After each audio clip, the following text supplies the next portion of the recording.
पत्थरों की मौन गूंज। हमारे देश में किलों का बहुत पुराना इतिहास है। आप सभी को ये जानकर हैरानी होगी कि महाराष्ट्र में हैं सबसे ज़्यादा किले। आपको अंदाज़ा है कि कुल कितने दुर्ग होंगे?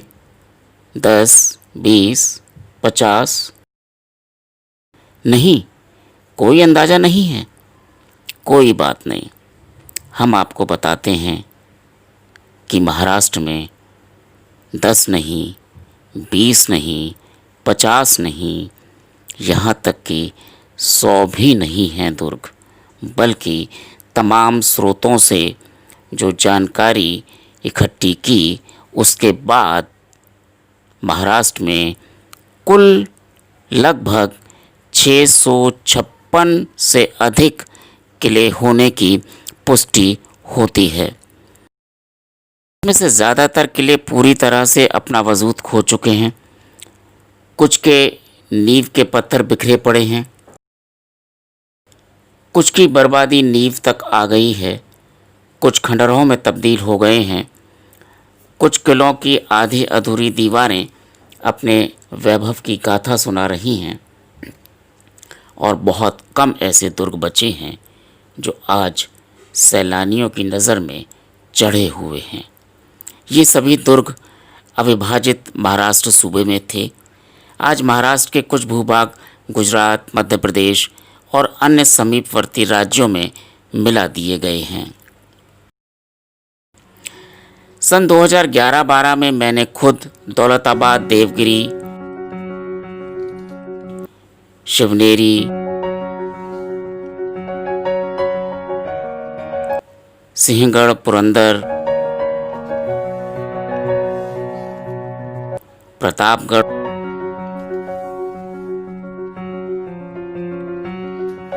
पन्हाला,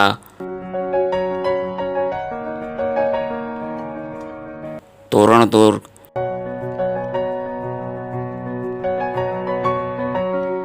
जिंजी,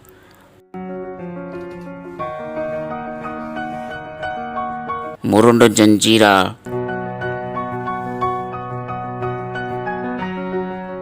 रायगढ़,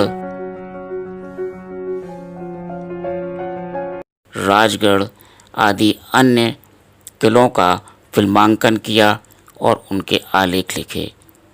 ये प्रोग्राम दूरदर्शन उर्दू पर प्रसारित हुआ था।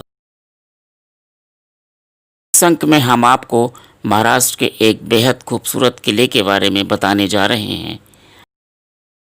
आपका भी मन करेगा एक बार वहाँ जाने का, तो अवश्य जाइएगा, क्योंकि इस दुर्ग को कहा जाता है तोरण दुर्ग।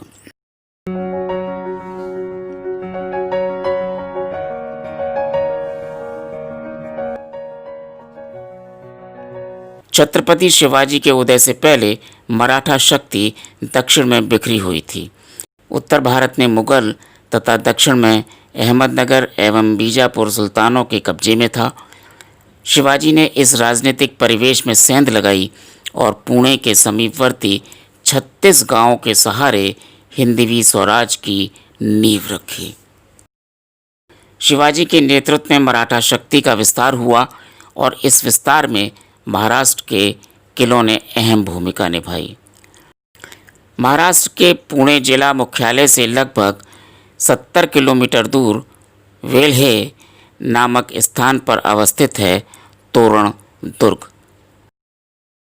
दुर्ग के प्रकार में इसे गिरि दुर्ग की श्रेणी में रखा जाता है। इसे प्रचंडगढ़, नबीशाहगढ़ या दैवीय विजय और गिद्ध का घोंसला भी कहा जाता है। तोरण दुर्ग की समुद्र तल से ऊंचाई करीब 1400 मीटर है।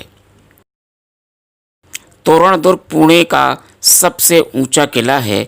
इसकी किलेबंदी या गढ़बंदी आज भी काफ़ी मजबूत है। सह्याद्री पर्वत श्रृंखलाओं में एक यह दुर्गम दुर्ग है। पहाड़ी के नीचे से देखने वालों की नज़र ठहर सी जाती है। दुर्ग की आकृति लंबवत है।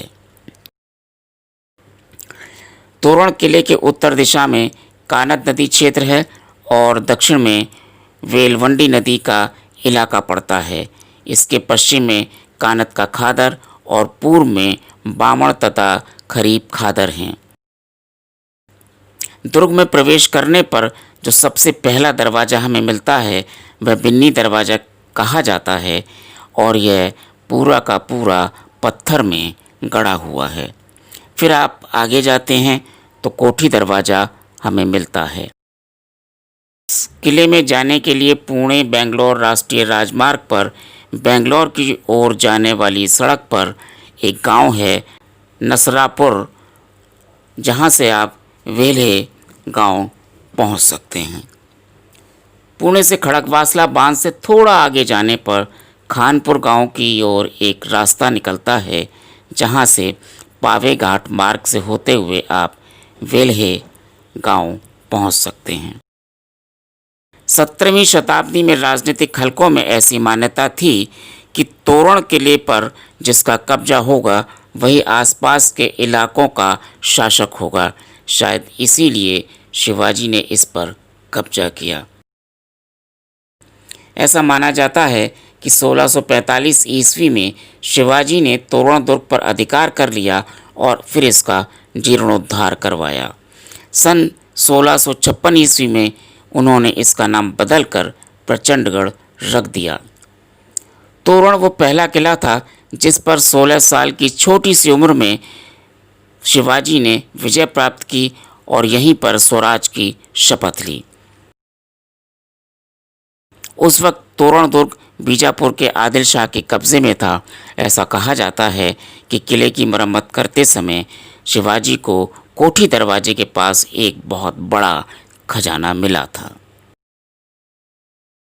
इतिहासकार ऐसा मानते हैं कि शिवाजी ने स्वराज के पावन कार्य की शुरुआत यहीं से की थी। इसी वजह से इस दुर्ग का नाम तोरण पड़ा। इतिहासकारों का एक वर्ग मानता है कि जिस पहाड़ी पर यह दुर्ग बना हुआ है उस पर विभिन्न किस्मों के फूल प्रचुर मात्रा में पाए जाते हैं, इसलिए इसे स्थानीय भाषा में तोरण दुर्ग कहा जाता है। शिवाजी से संबंधित एक और घटना हमें मिलती है। कहा जाता है कि तोरण द्वार पर टहलते हुए शिवाजी की नज़र दक्षिण पहाड़ी पर जाकर रुक गई। तभी उन्होंने फैसला किया और अपने सहयोगी मोरपंत त्र्यंबक पिंगले को उस पहाड़ी पर एक नया दुर्ग बनाने की जिम्मेदारी सौंपी। शिवाजी ने अपने द्वारा निर्मित इस पहले दुर्ग का नाम रखा राजगढ़। तत्कालीन राजनीतिक उठापटक का साक्षी रहा है तोरण दुर्ग और राजगढ़ दुर्ग। शिवाजी के पुत्र राजा राम के जन्म का भी साक्षी है और उसने जन्म होते हुए भी देखा है। राजगढ़ किले से शिवाजी मुगल बादशाह औरंगजेब के निमंत्रण पर 5 मार्च 1666 को आगरा गए थे और राजा छत्रसाल ने इसी दुर्ग में शिवाजी से मंत्रणा करके बुंदेलखंड को मुगलों से मुक्त करवाने का संकल्प लिया था। आज भले ही इस दुर्ग में कोई न रहता हो, आज इस दुर्ग को मराठा साम्राज्य की यादें सताती हों, लेकिन ये तय है कि इन पत्थरों ने जो देखा है, इन पत्थरों ने जो सुना है, वो गूंज आज भी गूंज रही है। सिर्फ उस आवाज़ को, उस मौन गूंज को समझने और सुनने की ज़रूरत है। आज ये किला पर्यटकों के लिए सबसे अच्छा स्पॉट है।